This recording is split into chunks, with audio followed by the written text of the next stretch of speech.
This is Monica Kretschmer, and I'm the founder and CEO of the Universal Women's Network, Woman of Inspiration Awards, and this is the Woman of Inspiration podcast, where we speak with women who lead, inspire, and motivate.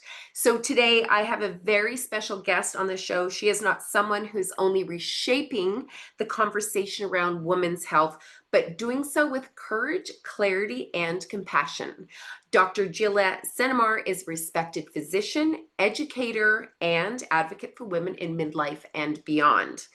While many know her for her clinical expertise, what makes her story even more powerful is her willingness to get honest, especially around social media, and the gaps in the medical education around menopause.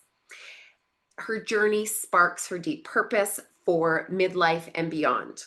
With over 2 decades of experience, Dr. Jila blends evidence-based medicine, hormone therapy, and longevity science to create personalized care that helps women thrive, not just survive, through midlife.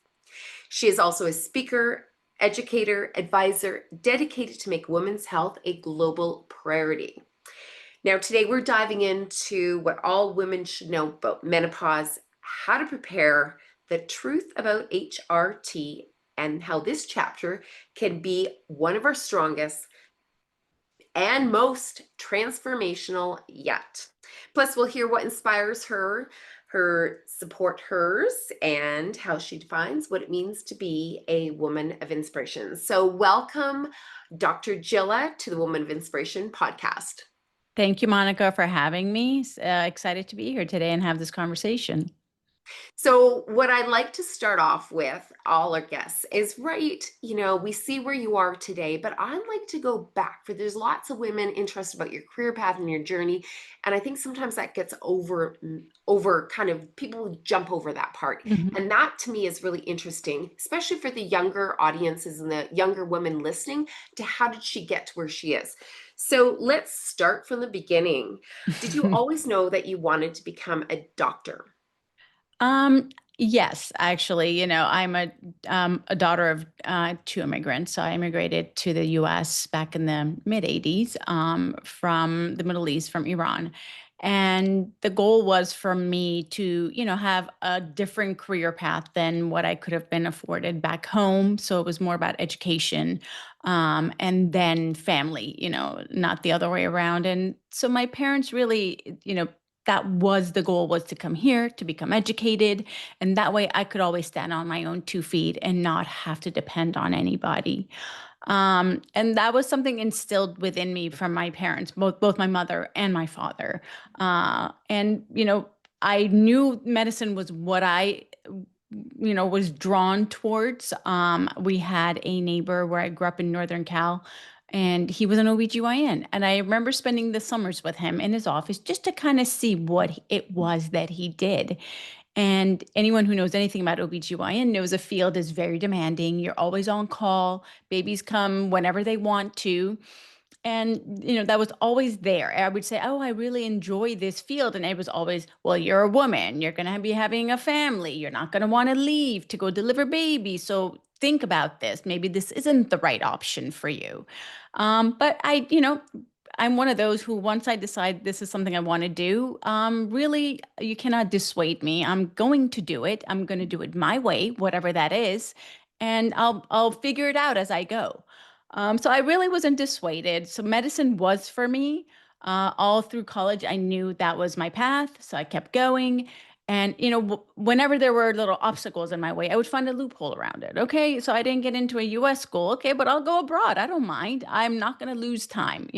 Others would go and get other degrees, do research, and then reapply. I didn't have that kind of time frame. I really wanted just to get there. So I kept going, went abroad for 18 months, came back to California, finished up in California, and decided I'm still going into obstetrics and gynecology. And there was no really changing my mind. I had gone into every rotation with an open mind to make sure that I wasn't going to, regret a decision later on in life. And nope, I couldn't do it. Every time, I would do internal medicine. I said, this is great. I love it, but nope, not for me. I went into pediatrics. I love taking care of, the kids. But again, I just didn't feel the same passion that when I did OBGYN. Every part of it sparked interest within me. When it was, I would just light up. I didn't care what time of day or night it was where they were calling me for a delivery. I just wanted to be there. And it just kind of kept solidifying my decision. And so when it came time for residency, OBGYN is it's very competitive. And I was open. I said, I'll go anywhere. It doesn't really matter. I do not have to be in one state. At that time, my husband, who was my boyfriend back then, he was in Miami doing pediatrics. And I decided, well, I want to stay in Miami so bad. And I did a lot of rotations and it didn't work out. I literally didn't match. And I had to end up in New York, of all places, somewhere I've never been, scary as anything. But you know what? It wasn't going to, take me off my course, my track. And sure enough, the best decision I ever made for myself was to go to New York alone, find a little apartment, and completely changed everything for me. I knew from the minute I stepped foot into the hospital that this is where I needed to be. Mm. And everything else kind of followed. My husband finished residency in Miami, came to New York for fellowship, and we both ended up finishing at the same time. So, you know, things are meant to happen a certain way. Sometimes it doesn't look it when it's happening. So you're kind of like, and my husband was always like, are you sure this OBGYN is what you want to do? Remember the call? I said, I know, you know me. I need to do what I have a passion for. And I'll figure it out. And he was always supportive. He's like, okay, we'll figure out what's going to happen and we'll go from there. So we finished residency and we were supposed to actually end up in DC. He was at Georgetown. I was at GW. Those were our first jobs. And as soon as we land in DC, Miami calls and asks him to come interview for a position of one of his old attendings, and he got the job. And I had, connections in Miami, people I had rotated with at University of Miami. And I called them up. I said, hey, this is happening. What do you have anything for me? They're like 110%. We want you back at UM. Come back. And within months, like I was back in Miami, working at the university and, having a family. I had already had my first son and I moved to Miami. I'm already pregnant with my second son. So things worked out. From there, I went into private practice with one of my co-residents from New York. His father had an existing practice. We joined, and I became one of the first generation, female OBGYNs in the community. There were others, but I was like one of the younger ones, and built a practice for over 20 years, basically here in Miami, doing robotic surgery, obstetrics, gynecology. And the way my practice began was very tailored to me. I had 3 young children at the time, 3 under 3, and they said, do what feels right. So we want you want to do office GYN and not do deliveries? Fine. Until your kids are all in school, then you can go full time. And that's exactly what I did. I was doing GYN when the kids were all, I think 3, 2, and 1, and they were all in school, preschool. I went full time, deliveries, surgery, all the above. And I've been doing that ever since, full time for 19 years now. And here we are. Wow, that is quite a career path and journey. I always love to hear those stories. And, you said we don't see it at the right time, but we're always going the right direction. And every single woman that I've talked to, it's never a straight line. Mm-mm. It's always a little bit of a zigzag, but you're always going in the right direction. So Right. it's really interesting to see how, you stayed with the vision, how you got to where Hmm. you're going, may have take a right or a left turn, but you're there now. I had a bunch of, questions in regards to your leadership, but I think that I want to go back to a question that we were talking about in the green room, because it really does relate to, all of your almost 2 decades of experience in the medical industry. And now using your voice in such a unique way to really champion for women for something that you're so passionate about. So you've been incredibly open online about your own experience navigating menopause. So what was that turning point that made you say, this needs to change? As providers, we always have answers. That's what we're there for, is to assist, give good advice, and guide our patients and give them the best care. It started with patients in perimenopause coming to me, unbeknownst to them as well as me, that that's what was happening. Periods were off, they just didn't feel right. And I just kept saying, okay, let's see what we can do about it. And, a few of them qualified for maybe birth control pill options. And I did that for a little bit, but it just didn't sit right. I knew something was off. Like there were a missing piece. I'm like, why are they all complaining about the same stuff? And they're young. So I wasn't connecting the dots. And it wasn't until COVID and all of that started happening that I started noticing some changes. And, we're physicians. We always, I personally like to be my own guinea pig. And I just kept checking blood work every month. And I was like, well, my labs are fine. So nothing's going on. Then the next month, my labs were not fine. So that's where I saw the shift in hormones. I was like, wait, something's going on. Periods and all that, what we talk about, it was all there, but something else was happening in the background that, again, it was taking me a second to connect the dots. And it wasn't until I finally plotted out my own labs and I was like, oh, yeah, no, I'm there. Like this is just fluctuating. I'm in that flux zone and things are changing. The weight gain is happening and nobody else was seeing it but me. But I know myself. I know what fits, what doesn't. The midsection thing. And I was like working out more than ever. So all of that hit, and I was like, oh no, something's going on. And it wasn't until I did a deep dive at 2, 3 in the morning myself. And luckily, I came across the Menopause Society somehow. And that was the beginning of the end for me, basically. I went down the rabbit hole, like we all say. And I was like, oh my goodness, what have I been missing? This is terrible. How can I get that book? Let me get the book. Let me start reading and let me get all the data, like get everything. And I couldn't stop. Like that was my next thing, was just that. In the meantime, now I'm looking at my patients differently. I'm speaking to them differently. And, it just started an evolution basically where I was like, okay, no one's here to help me. I need to help myself. I asked around and, it was like, oh, well, go to this person and they'll give you compounded this and that. And it just didn't feel right. I was like, no, there's more to this than what meets the eye. We need to know. And I spoke with my partners and I said, what? And they're like, yeah, remember, we didn't really talk about this. And it was really looked down upon to do hormones because of the side effects and the risks. So just really be careful with what you're going to do. And I said, I took it with a grain of salt. Okay, no problem. But once again, I was like, but determined, I was like, no, there's more, there's more. Then luckily, social media was a thing at the time, not as amazing as what it is now, but it was starting. And that's where I was like, see, there are others. And so I started kind of following everyone and who are they following? And again, vetting, I need to make sure I'm not just, I need somebody who's on the same level. We're educators. We've all been through the training. So we were all saying the same thing. Everyone's like, we missed it. I was bad and I was this and not by choice. We just weren't really educated. It was this, that it not only was a study that took out care for, patients, but also providers. We were kind of It's blindsided dark. by it too. Yeah. Yeah. So it was double-sided. And so that's where I made the pivot was this is missing.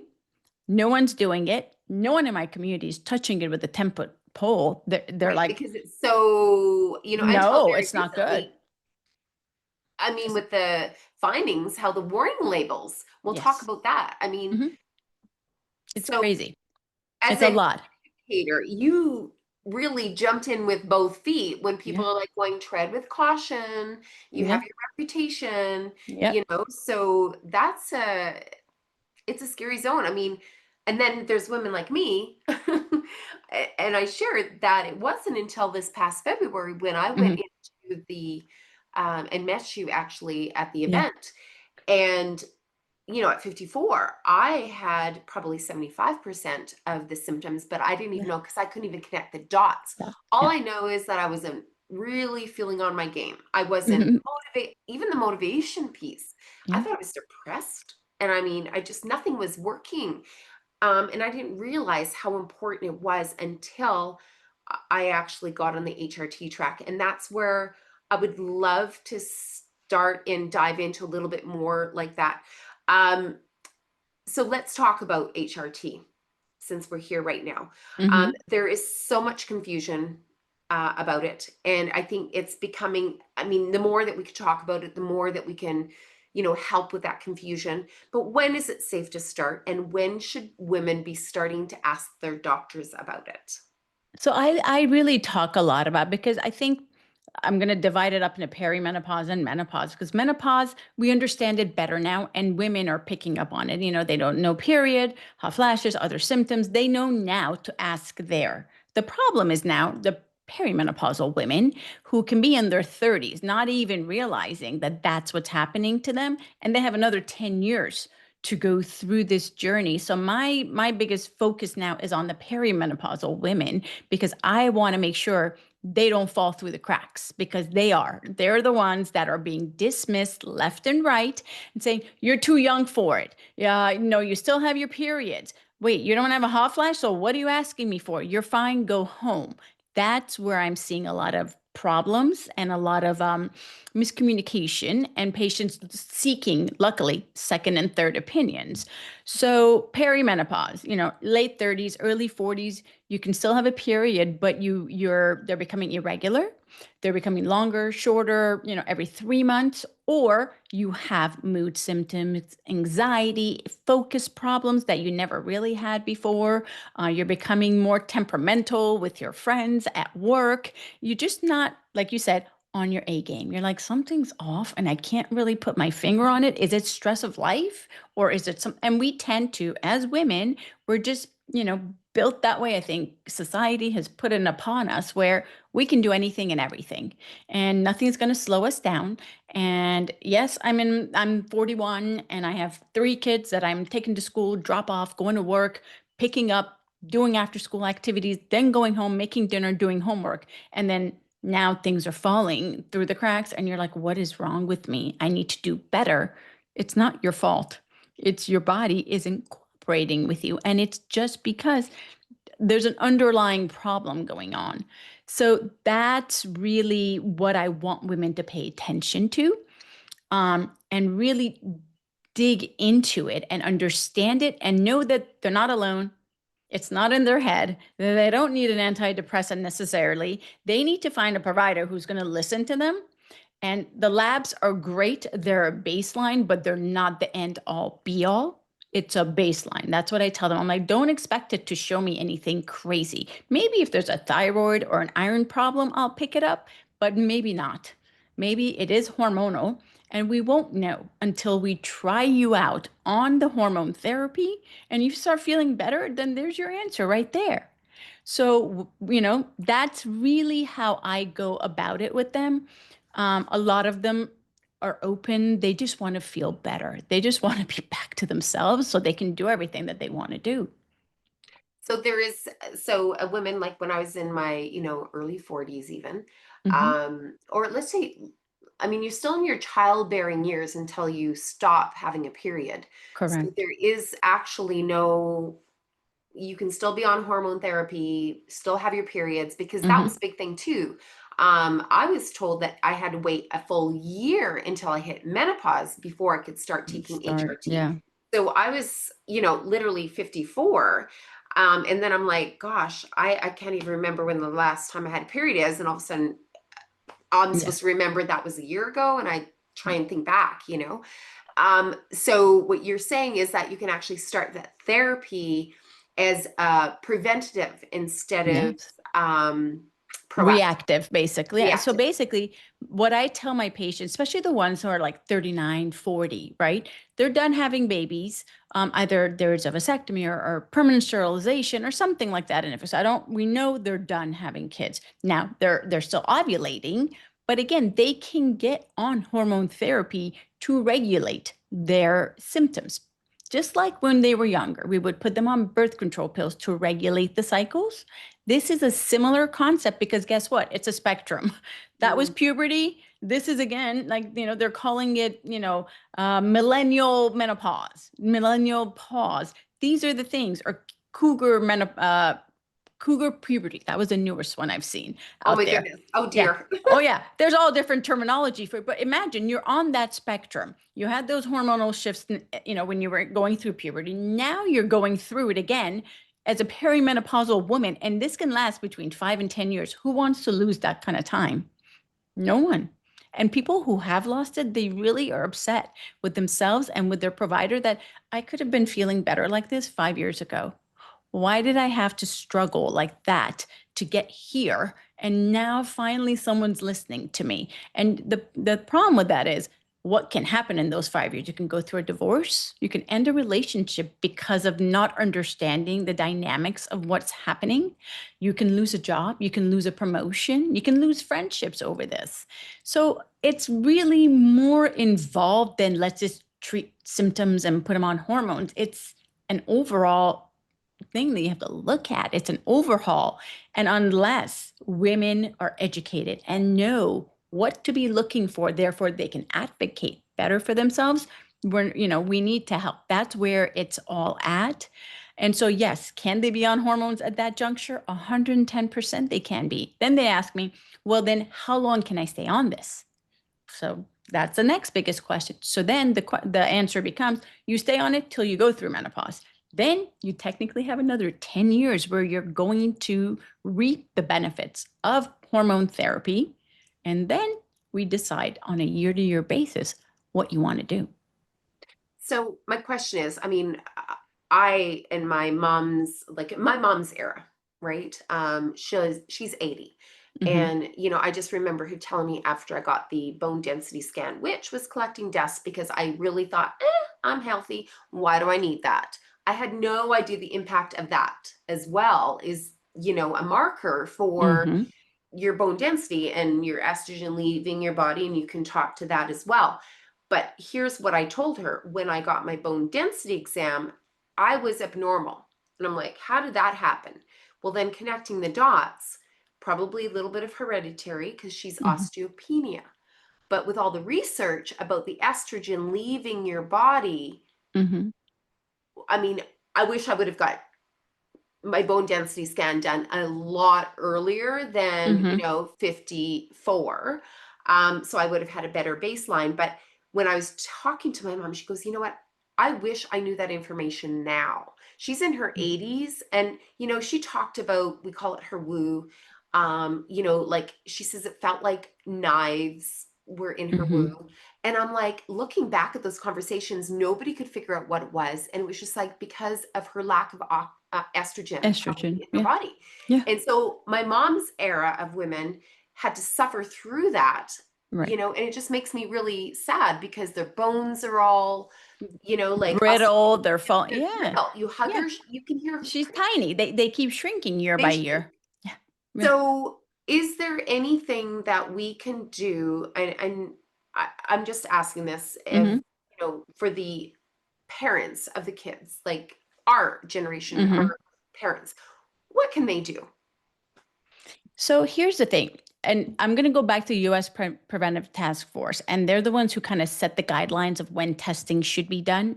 And for bone density, the testing time is 65. So what do you think is going to happen to most women by the age of 65? They're, It's too late. it's too late. You've already missed the boat on prevention. So what we have begun to do is we do them earlier. I do them in their 40s, 45 and over. Everyone's getting a preventative bone screening. Now, it can be, I can go based on their family history, frailty, if there's something that happened in the family, mom with osteopenia, porosis, they had a frailty fracture, like, something small that did. Those are all factors, risk factors that I can use to have their insurance cover it. Others, my patients are educated. They're like, you know what? I don't care. I don't care how much it costs. I still want to know because guess what?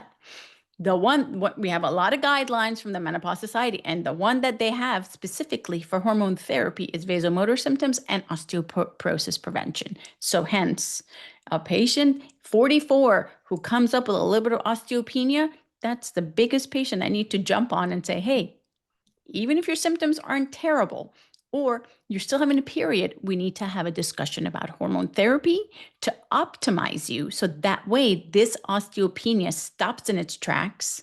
Okay. And we can actually reverse it because estrogen is the one thing we know that can prevent bone breakdown and allow bone formation, both. The medications that we give later, the bisphosphonates and things like that, they prevent more bone breakdown, but they don't rebuild. There's only a couple that do, but again, those are really out there, and they're not easy to use, and side effect profile is not the best on them. So patients would prefer to be preventative rather than reactive later and have to deal with something. Someone in their 80s, what's the best thing to do is, honestly, at that point, it's just optimize them with calcium, vitamin D3, and even exercise, to even try and give a little bit of weight bearing to build up the little muscles and the bone that they have, so it just doesn't worsen going forward. Yeah.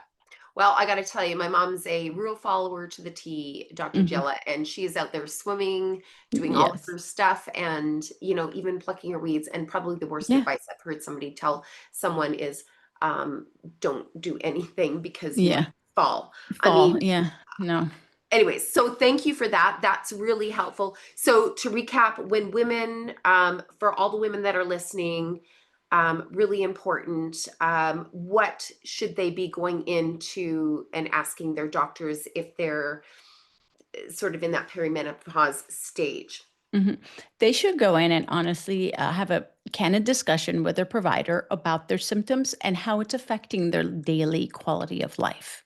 Because if you just have a little bit of this and a little bit of that, and it's not really changing how you function, that's okay. Doesn't mean you shouldn't bring it up. But now I have a questionnaire that they fill out. And if we go over it and we discuss, they're like, well, I don't really have a lot. I have them take the questionnaire home and I have them keep it there.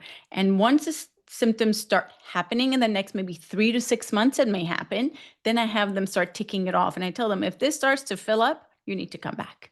That way, it's not another year where they've lost all this time. If I can get them back in 6 months, we can start them on therapy or even do like lifestyle modification changes, do some supplementation to maybe get them through the beginning stages until they're ready for the hormone therapy. But it shouldn't be you need to wait till you're through menopause, no more periods to come in and get started. Absolutely not. No, and I honestly wish I started in my 40s, and I actually wish knew what to ask for Hmm. to get that started, because like you are Yeah, just been sharing, there wasn't the education around it, correct. and it's almost like when you hit your 40s, Yeah. you should be a candidate anyways, because we are going to go through it. We're not going to Hmm. go over this speed bump, Nope. regardless if we get the symptoms full blown and some are easier and some are more. We're all going to go through it. We're all going to lose our estrogen. Hmm. Yep. So let's be proactive about it and not just wait until everything falls apart and then come in, sobbing and not knowing what to do.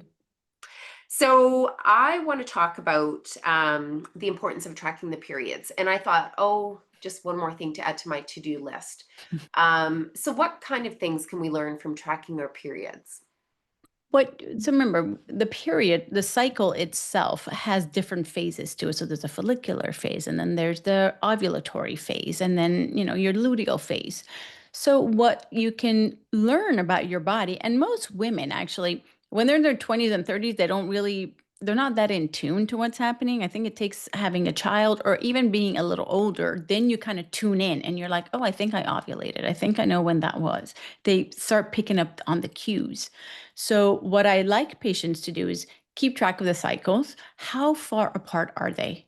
How many days are they lasting? How is the flow? Because the flow may be the same and they're lasting 5 days, but now they're every 36 days where they used to be every 28 days. So, there's a shift in the length of the cycle, or they're still every 28 days, but instead of lasting 5 days, they're lasting 2 days. Again, another variation, or they're heavier, which is another thing that happens in perimenopause is the periods are coming twice a month. Sometimes they're coming once a month, but they're really heavy, making the patient anemic with passage of clots and other things. And they're like, what is going on with me? This is not normal. And sometimes we find an anatomical reason for it, but most of the time it's hormonal fluctuations because of what's happening with your estrogen and your progesterone levels. Like estrogen is skyrocketing, and so that lining is building up, and we're having heavier and longer periods. So if they're able to track those things, then we can actually look at it and be like, there it is. You're actually right in the midst of all of this, and this is why it's happening. Beautiful. So I know this has been a really great podcast. Thank you so much for sharing all this wealth of information. I want to talk about this phase of perimenopause and menopause not being just a stage that we're surviving through, but really an opportunity of transformation and empowerment. So, how can women shift that narrative from decline to one of strength, confidence, and empowerment? It 100% is in a decline. That's what like women need. I put that in their mind every time they walk in. I'm like, this isn't the end. This is just the beginning of the next phase. And you don't even know how amazing it can be on the other side. So this is just a change. Just like puberty was a change, just like reproduction was a change, and Lisa Mosconi says it the best in the M Factor documentary. It is the best part of that, like one of the best parts, where she's like, when we go through puberty, we kind of coddle them. Oh, so cute. Oh, you're a young lady now. When you start having babies, oh, amazing. We have baby showers. Why isn't there something at the end? Now when we're going through perimenopause and menopause, that's another thing to celebrate. Hence why Tamsin had the world's hottest menopause party. Okay. There you Oh go. yeah. Yep. That's it. That's And the that. That was Halle the Berry with the siesta.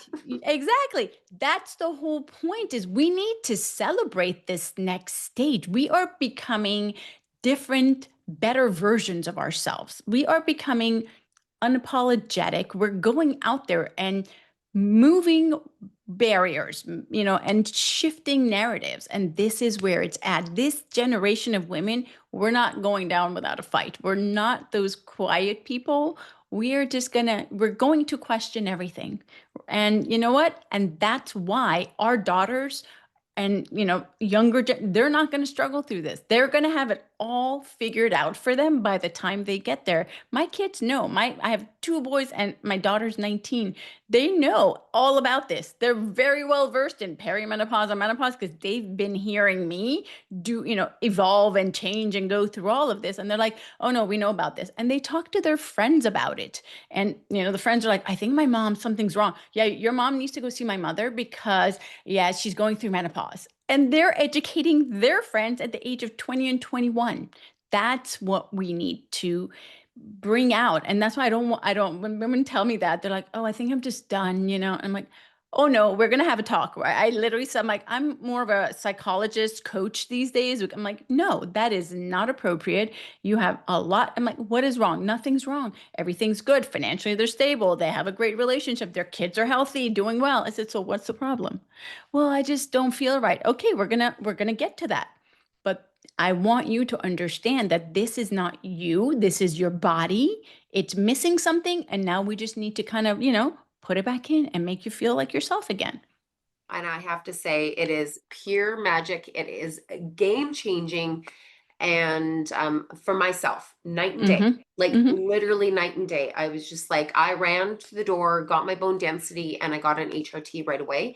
Mm-hmm. And within 3 weeks, probably Yeah. even a little bit sooner, I noticed it. The knee, the arm, the hip, all those little pains that made you feel like you're 90 years old when Yeah. when you normally are able to do lots of things. So yes, I'm super excited and I'm on the train of these are the most transformational, powerful years for women because our kids are older and now in our Yeah. 50s, we've got the wisdom, we've got the strength. There is no stopping us. Like it is power out, full Mm-hmm. force. It's really a beautiful stage and the more that we can talk about that with other women about forget about the decline, it's the acceleration. Right.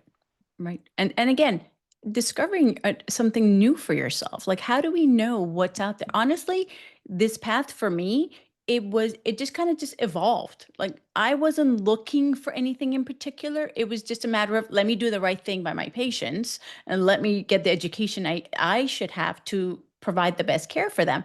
Then what comes next? It's like, okay, well, now let's talk about the M factor. Now let's do more educational things for the community. And it's just kind of being paved, organically on its own, and we're all here for it. I'm like, okay, you know what? There's a community here. There's people to support one another. As I'm sure you've seen in that, in Vegas, like that was incredible to have that kind of community all come together. You're never going to see anything like that. Yeah, it's quite exceptional. And of course, Women of Inspiration, we celebrate the achievements of women, over the past decade. And so, celebration is a big piece of my world, and, encouraging women to step into the spotlight, own their worth, and to really, take up that space. And so, why is it critical, Dr. Jilla, for women to celebrate every stage of their life, not just in youth, but especially as we grow into our wisdom years? Because we're not done yet. They have so much more to give, and you need to be celebrated for that. And I've met so many women along the way who have switched career paths at 50, 51, 52, and they're happier for it. So they were, let's say a neonatologist prior, and now they are a health and wellness, coach, and they're just illuminated talking about it. You can see it in their face. I met so many different ones, and one was a doctor and now anesthesiologist, and now she does women's wealth and teaching women about how to manage their finances. So there are so many evolutionary paths to take. It's just, what's your passion? And you don't even know it, honestly. I think women need to know this, that they have this within themselves, and to go out there and explore and find it. Mm. I think, and belief in yourself, Hmm. confidence, have Hmm. that confidence to Yeah, just go do it, because nobody's going to be able to do it for you. So I right. think that's one thing really important. Dr. Jill, we are coming to our end, but I do have some other questions to ask. You talked a little bit about your support system, and for us, support her has been part of welcoming the men to the conversation that are advocates and champions for women. So, who have some of those support hers been in your world, and why is it so important for men to be part of that conversation? I think they need to be, because they're the other half of this whole equation. Like, so it's not just happening to us, it's happening to them as well. And they don't even realize what's going on. So, and they're kind of caught off guard. They're walking around on eggshells. So I think they need to be part of it, understand what's going on. That way they can best support the women they love in their life, because it's not just about their wife, it's their sisters, their mothers, their aunts, their cousins. So it's not one-sided. This is a dual-sided conversation. So husbands, kids, sons, they need to know, why is mom kind of acting kooky? Why is she going off the handle? Now they understand it, and it's going to help them in the future with their partners, their wives, their coworkers who are females. I think this conversation needs to be brought into Mm, the workplace, because, hey, you have high level CEO women, and they're going through this. They don't know, they can't function in a boardroom, and then they're looked upon like, what's going on with her? Something's wrong. Nothing's wrong with her. She just needs a little support, and she'll be back to being, the kick-ass person that she was before. So don't discount her just yet. So there's a lot to be said for men as part of this conversation. That way they know what's going on, they can support better and just be there. For me, I mean, my husband, obviously, because he's always been a cheerleader of mine in his own way, and he has seen the evolution of this space and mine, and he's all there, all in. And I think others, the menopause, like they have, been there helping, supporting. I had, a lot of docs just come down to Miami a few months back for an event that we held here. And these are women I met in October in Chicago at the Menopause Society. We all converse on social media, or have you. But when I reached out and I said, would you be willing to come to Miami for a talk? I had an overwhelming number of doctors say yes. They took the time out of their own schedules to fly down to Miami for a 1 day event. These are the women. These are the change makers. And we're all, what we've learned is no one's out to get anyone else. This is not a competition. We're only going to get better if we support each other going through. And that's what I found with this community. Beautiful. I love that so much. And it's about collaboration Hmm. and together we are stronger. Yes. And I always say this too. It's like when we celebrate one woman, we celebrate all women. Oh, So if we can help support one woman succeed, we actually raise the tide for us all. So yeah. I really love how this conversation is reshaping that. Dr. Jilla, it has been incredible having you on the Woman of Inspiration podcast. Of course, I would love to know. This is our, one of our final questions before Mhm. we do a quick little rapid fire. But what is your definition of a woman of inspiration to you? A woman of inspiration is somebody who goes, who's looking within herself to do better for others. She's not looking for praise. This is somebody who's well balanced, who's grounded, and she's really doing the thing that makes her happy and she feels is the right thing to do, and it comes authentically. There shouldn't be any background to it. There shouldn't be any, I'm going to do this to get this reward. It's not about that. It's about knowing what's right and just going out there and doing it for all the right reasons. Beautiful. And who are some of those women of inspiration in your world? Special shout out to them. Mm. There's so many. I don't even know where to start, honestly. Um, the Dusty Muffins, I'm not sure if you're familiar with them. It's three doctors, Dr. Christine, Dr. Aoife O'Sullivan, and Dr. Rebecca Hurdle. They are some of the most amazing healthcare providers out there. And great support system. Anytime I have any questions, I just kind of reach out, I just need a pickup and they're there. I would say Dr. Jessica Shepard, a great, we've become great friends quickly. And it's funny. She says, I'm so glad you kept hounding me to come to Miami because I was so busy. I wasn't paying attention. And, I told her like, I really wanted you to come. I knew you were on your book tour and I was going to do anything I could to make you come down here. And she goes, that was the best thing you did was just to keep hounding me. And I came and, we have had the best friendship since. And, again, she's a great sounding board. These are some really strong women in the community who are not just doing the work on a daily basis, but, they're just out there and helping and getting the word out. Beautiful. Well, it has been a pleasure speaking to you, and we're going to wrap up with a Hmm. rapid fire. And I love the rapid fire because these are just for fun, just a couple questions. Hmm. What's one thing you wish every woman knew about menopause? The one thing I want them to know is it is not the end, it's the beginning. So just get ready and buckle in. Perfect. Your daily non-negotiable for your health or your mindset? Is my workout every morning, 1 hour to myself, doing my method, the Tracy Anderson method that I've been doing for over, I don't know, 7, 8 years. I have to have that in or else I can't function. Beautiful. One book you think every woman should read? Hmm. I still love the new menopause. I give it to all my patients when they come in because I just think it's an easy read. It's broken down beautifully and it just really goes through everything and has a checklist in there for the patients who bring it to me all the time. On my shelf. Yeah. There it is, right there. Hmm. I mean, Yeah. I have these menopause books all over the place, Everywhere. I have them too. everywhere, everywhere. Mhm. So shout out to Dr. Marie Claire. Mary Claire, she's great. Mary And now, Claire is amazing. yeah. Yes. Okay. And what is your go-to way to recharge your batteries after a busy day? Mm. Spending time at home with my kids if they're home, and if not, my husband and my two golden retrievers. Beautiful. Well, it has been an absolute pleasure, Dr. Jilla. This is the Woman of Inspiration podcast. I hope that for those of you that are listening, that you will seek to learn more about Dr. Jilla. How could they find you, Dr. Jilla, on Instagram? What is your handle?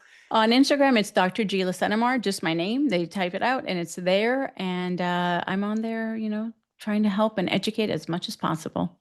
Beautiful.